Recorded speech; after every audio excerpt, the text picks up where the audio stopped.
सभी हनुमान भक्तों को हमारा हार्दिक अभिनंदन।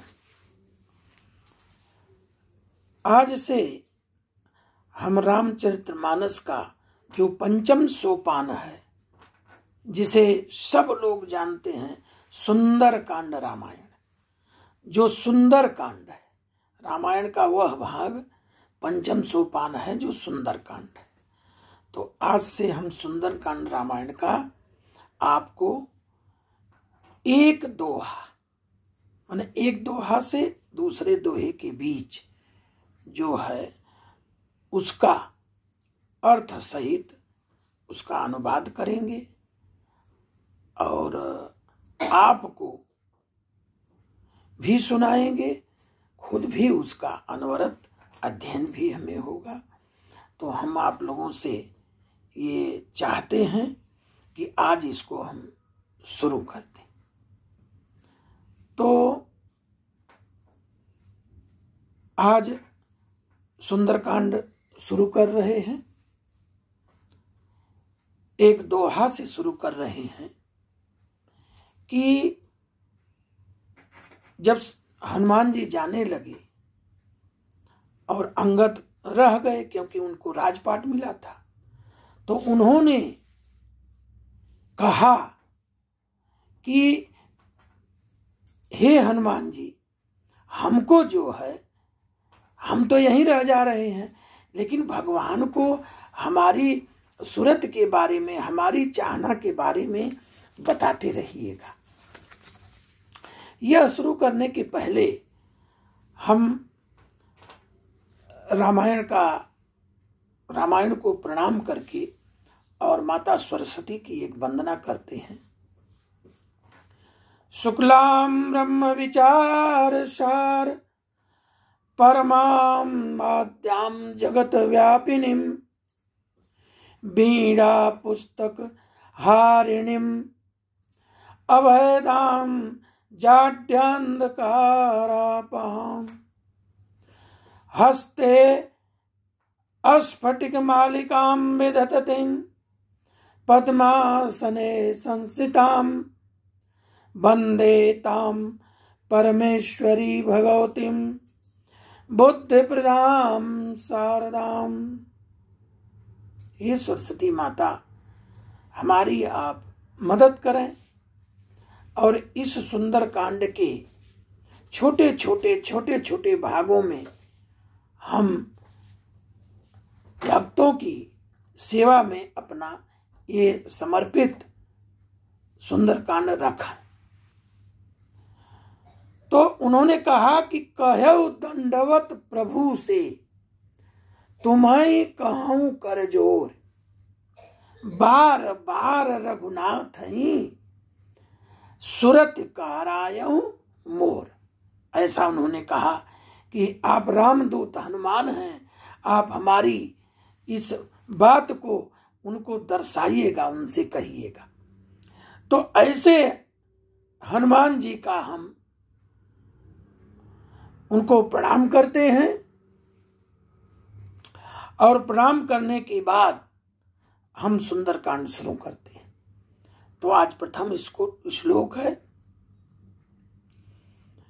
शांतम शाश्वत मप्रमेय मनघम निर्वाण शांति प्रदम ब्रह्मा शंभु फणीन्द्र सेव्य मनीषम वेदांत वेदम विभुम रामाख्यम जगदीश्वरम सुरगुरुम माया मनुष्यम हरिम वंदे अहम करुणा करम रघुबरम भूपाल चूड़ामणिम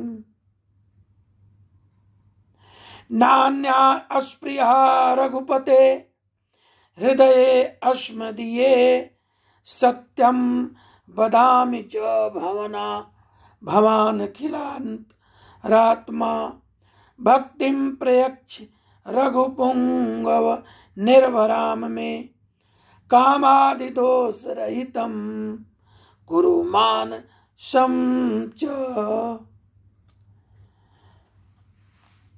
इसमें गोस्वामी तुलसीदास ये लिखते हैं कि शांत, सनातन, अप्रमेय मतलब प्रमाणों से परे, निष्पाप, मोक्ष रूप, परम शांति देने वाले ब्रह्मा, शंभु, शेष, निरंतर सेवित वेदांत के द्वारा, वेदांत वेद्यम विभुम, वेदांत के द्वारा जाने जाने योग्य, सर्वव्यापक, देवताओं में सबसे बड़े, माया से मनुष्य रूप में दिखने वाले, समस्त पापों को हरने वाले, करुणा की खान, रघुकुल में श्रेष्ठ तथा राजाओं में शिरोमणि, राम कहलाने वाले जगदीश्वर को की मैं वंदना करता हूं। दूसरे श्लोक का अर्थ है कि नान्यास्पृहा रघुपते देशमदीये, हे रघुनाथ जी मैं सत्य कहता हूं और फिर आप सबके अंतर आत्मा हैं, सब जानते हैं मेरे हृदय में कोई दूसरी इच्छा नहीं है, तो हे रघुकुल श्रेष्ठ मुझे अपनी निर्भरा माने पूर्ण भक्ति दीजिए और मेरे मन को काम आदि दोषों से मुक्त करिए। ऐसा गोस्वामी तुलसीदास जी इस माध्यम से करते हैं। फिर तीसरा श्लोक है, अतुलित बलधामम हैम शैला भदेहम धनुजवन कृशानु ज्ञानिनाम अग्रणयम सकल गुण निधानम वानराणाम धीशम रघुपति प्रिय भक्तम वात जातम नमामि। अब जो है गोस्वामी जी कहते हैं कि अतुलित बल के धाम, घर, अतुलित बल धामम, हैम शैला भदे हम, सोने के पर्वत सुमेर के समान कांति युक्त शरीर वाले, दैत्य रूपी वन को ध्वंस करने वाले, उन जो जंगल नष्ट करने के लिए अग्नि रूप में, सकल गुण निधानम, ज्ञानियों में ज्ञानी नाम अग्रणयम, ज्ञानियों में अग्रगण्य, संपूर्ण गुणों के निधान, वानरों के स्वामी श्री रघुनाथ जी के प्रिय भक्त पवन पुत्र श्री हनुमान जी महाराज को भी मैं प्रणाम करता हूँ। बोलिए हनुमान जी महाराज की जय। आज की कथा यहीं विश्राम है, कल से चौपाई चालू होगी और हमारा यह प्रति एपिसोड 5 मिनट का हम रखेंगे, क्योंकि लोग इसे सुने, समझें और अपने जो नित्य कृत्य में है उसमें डालें। बोलिए हनुमान जी महाराज की जय।